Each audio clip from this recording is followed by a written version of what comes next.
कार्य मेरे अकेले के वश की बात नहीं है। महाभारत की कथा इतनी विशाल, इतनी गहरी है कि इसे लिखने में युगों लग सकते हैं। मैं इसे किसके साथ पूरा करूं? कौन मेरी सहायता करेगा?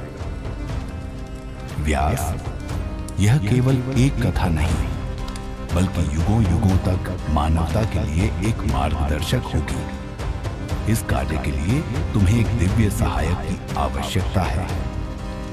लेकिन देवताओं में कौन इस कार्य में मेरा साथ देगा?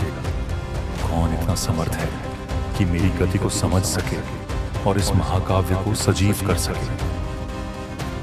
व्यास, तुम्हें गणपति से सहायता लेनी चाहिए। वे न केवल ज्ञान और विवेक के प्रतीक हैं, बल्कि उनका धैर्य और बुद्धिमत्ता इस कार्य को पूर्ण करने में तुम्हारे लिए अमूल्य सिद्ध होगा। गणेश, क्या वे इस कार्य में मेरी सहायता करेंगे? क्या मैं उनके योग्य हूं? गणपति करुणा के सागर हैं।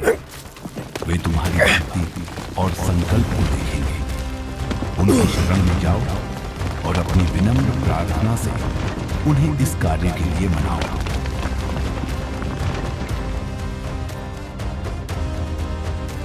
यदि गणेश ही मेरी सहायता कर सकते हैं तो मैं उनके पास जाऊंगा,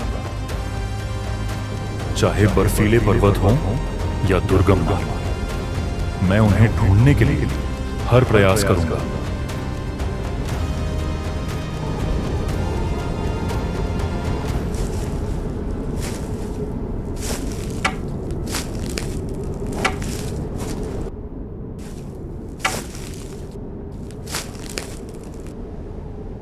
आओ व्यास, मैं तुम्हारी प्रतीक्षा कर रहा था।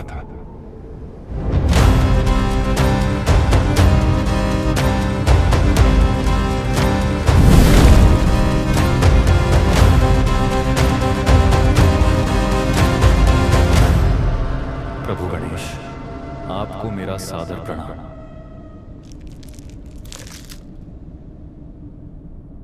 मुझे महाभारत जैसे महान ग्रंथ को लिखने का कार्य सौंपा गया है, लेकिन यह अकेले मेरे बस का नहीं। मैं आपकी सहायता के लिए आया हूं। व्यास, तुम्हारी भक्ति और ज्ञान ने स्वर्ग तक को प्रभावित किया है।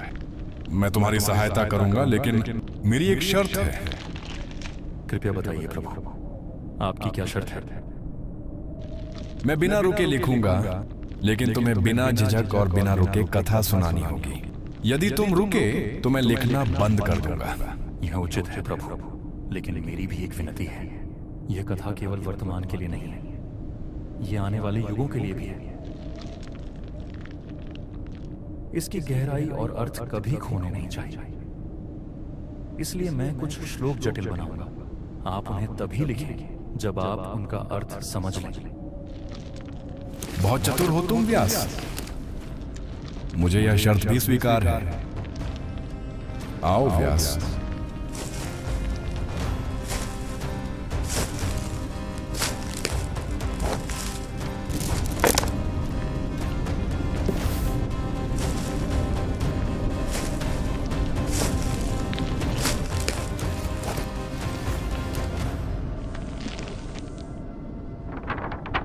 कथा आरंभ करो व्यास।